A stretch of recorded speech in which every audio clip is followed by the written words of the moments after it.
Soulful, inspiration, soulful, inspiration, a little education, soulful, inspiration, soulful, inspiration, a little education.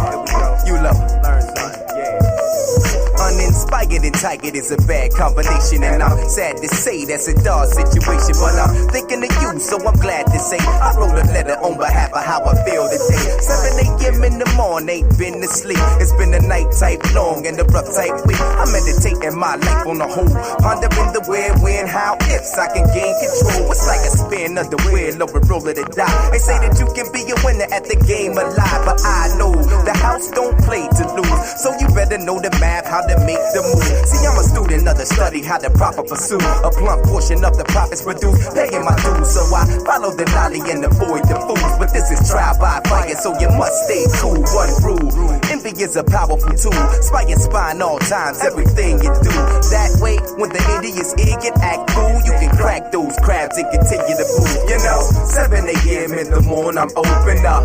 Long night, ain't been to sleep. I grab my pencil and pad, I'm open. I hope you feel me. Remember back to the slenderest times when we pitched for the pretty penny nickel a dime, before the world seemed crooked and the gutter was fine, when there was good hood living and a peace of mind. Now that's over.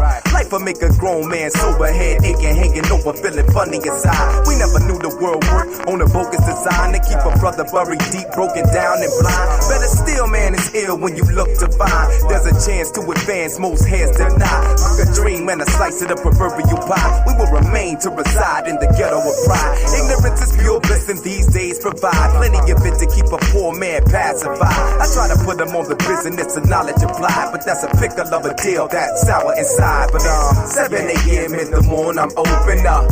Long night, ain't been to sleep. I grab my pencil and pad, I'm open. I hope you feeling me, man. So many guys that I grew with died, resorted to doing crime and turned doing the time. I can hardly better speak to childhood friends and find every exchange features a fella falling the wayside. That's ill, but then it keeps a brother on field mode, mentally locked and loaded, ready to deal with any form of friction you can fathom to feel in a world that wheels drama and fires at will. It bust from dawn to dusk and aim to kill, cause a lot of souls shook and afraid for real. So instead turn their head, tuck tail and chill, in the hopes not to cope, but that's whack. See, you and I are like a different breed, and we bring to the balance such a desperate need, the eagerness to elevate and evolve the scene, a better space, a better time indeed. Sincerely.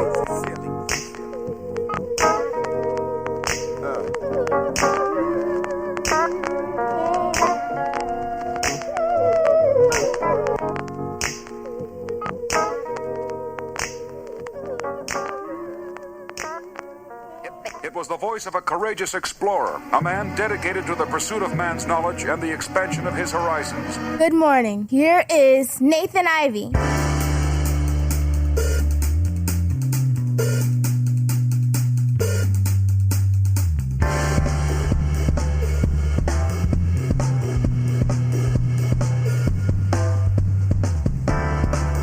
Back from my hiatus, politicking on the latest. My name is Nathan Ivey. This is the Nathan Ivey Show, your morning destination for interesting conversation. Welcome back, fam. Let's get into it.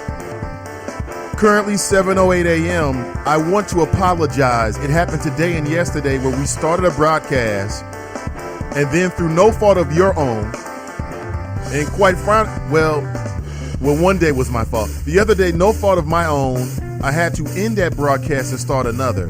I'll make sure that doesn't happen. That's an inconvenience that I don't want you to have to deal with. I want to acknowledge that up front because I appreciate your time that you spend with me each morning. I want to make it as easy as possible, a click or two away, for you to check out the show. This is the Nathan Ivey Show, again powered by the very, very fine folks at Superlative Media. And good morning, team, and how are you? Good morning, Chop Shop. Ready to chop it up. Let's get into it. Just yesterday, something momentous happened. Momentous. It was huge. It's awesome. If you are a Hillary Clinton supporter, also yesterday, the president, He spoke at and about the shootings of police officers. And he also found some time, pardon me with that, he also found some time to speak about, and I give him props for this, to speak about the fact that unarmed black men are being killed by police. How do you feel? How would you rate the president's response to the tragedy that we see happening at the hands of police officers? How would you rate his response, please? I'm watching Fox News yesterday, right? And they're still painting him as a monster. Are there people out there that really believe that Barack Obama is somehow like this pro-black president? He's got this pro-black agenda. He wants to help his people. He's anti-cop. It is amazing how we can have these polarized, polar opposite viewpoints. If you talk to a lot of people in the black community, and I have, throughout the Obama administration, I've been on the air the entire time, save, a few months here or there. But for the most part, I have been on the air in some way, form, shape, fashion, whether it was daily or weekly, in Cincinnati for the last decade. So I can tell you straight up and with experience, and again, you know how I feel about it. Hey, experience means everything. It means everything. That there are a lot of black people who feel as if whenever there is a police shooting, that Barack Obama doesn't really stand up for the people.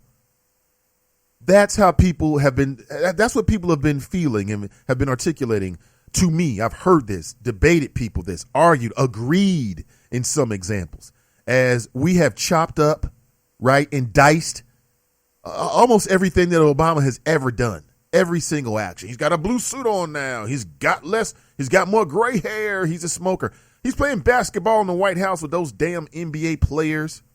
Everything the man has done has been scrutinized. It's been chopped up into very, very fine pieces. On the other hand, you've got primarily white people, white Republicans, who feel like Obama is anti-police. They feel like his rhetoric is inflaming Black Lives Matter.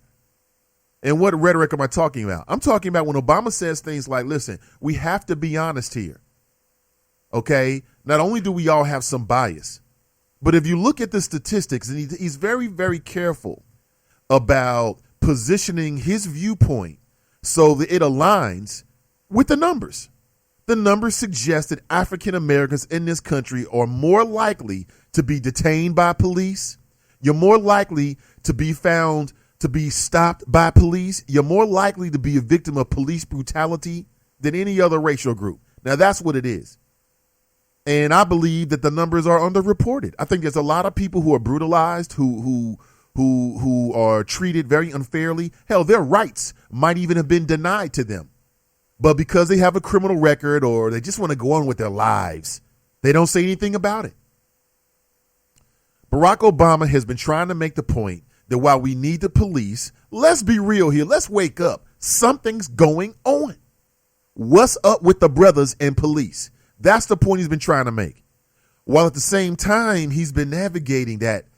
Woo, that is a tightrope right there.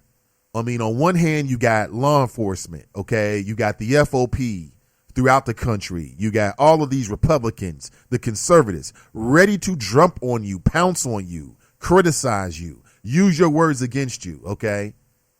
And then on the other hand, you got you got the community. You got a black community that's looking at the first black president, although he's biracial, and they're saying, what in the hell are you going to do, Mr. President? What are you going to do? I believe that, and here's the way I would take it. I believe that these shootings, very tragic, Minnesota, Louisiana. Oh, yes, I'm going to give you the latest on both of those tragic shootings. And I'd like to say you won't believe it, but hell, you will believe it because we've seen this over and over again. OK, you will believe how what's being said and what has happened. New evidence that has arisen, more testimony. As a matter of fact, now it's being revealed via the news that the convenience store owner, okay, down in Louisiana, who watched a man basically be assaulted and then killed by police officers. He's now saying to the media that one of the officers that killed that man, and again, I'll give you all the names in a second. I want to get to my favorite part of the show. That's your greetings very, very quickly. But he's claiming that the officers, after killing that man, walked into his convenience store and confiscated all of the surveillance equipment, all of it. He didn't say the tapes. He did not say the CDs. He said all of these surveillance equipment without a warrant. Now, I believe it. I believe it. I believe it's about damage control.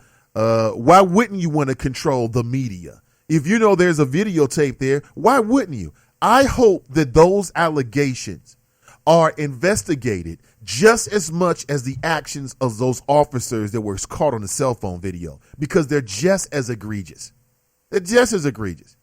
And I think that if you do an investigation into the background of some of these officers who we see doing these Conan barbaric things, brutalizing the very same people that they're sworn to protect, that you'll find that they got a history of this. This is probably not the first time. It's probably not the first time.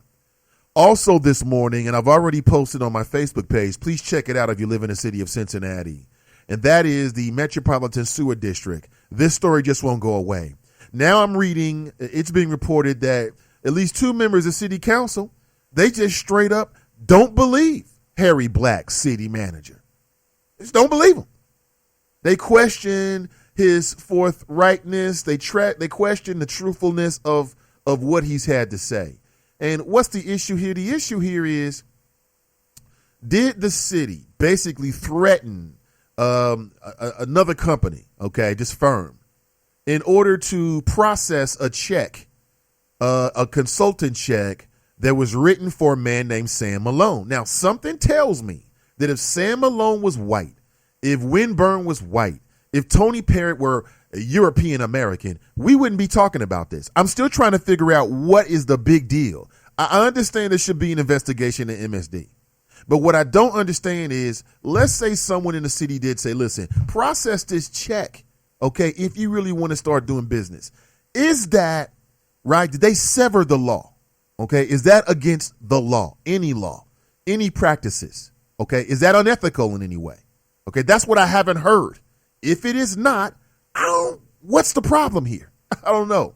Now, I do know that there are some people that have an issue with John Cranley, and this is John Cranley's administration. One of those people is Mr. Chris Silbach.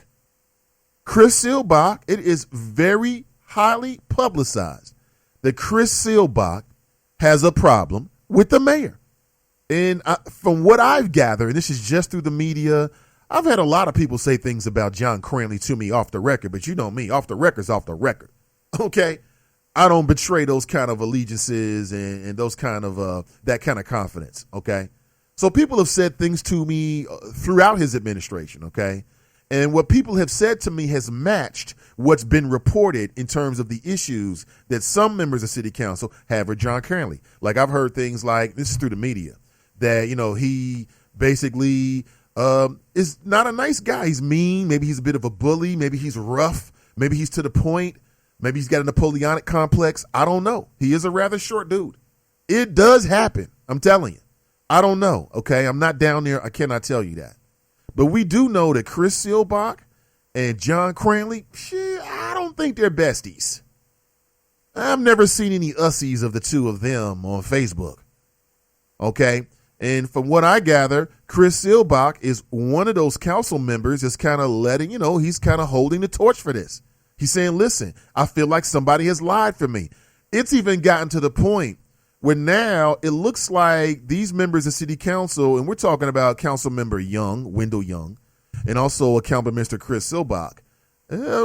One or both of them may be saying that perhaps there needs to be subpoenas of city workers. It's getting deep. It's getting deep. You're going to get the rules involved, huh? A subpoena, meaning that maybe the assistant city solicitor comes before council under oath. Maybe the assistant city manager comes before council under oath. Now, the city manager is saying that maybe he's got some new employees and maybe they misunderstood his directive when he said, listen, take care of this, get this done. Okay.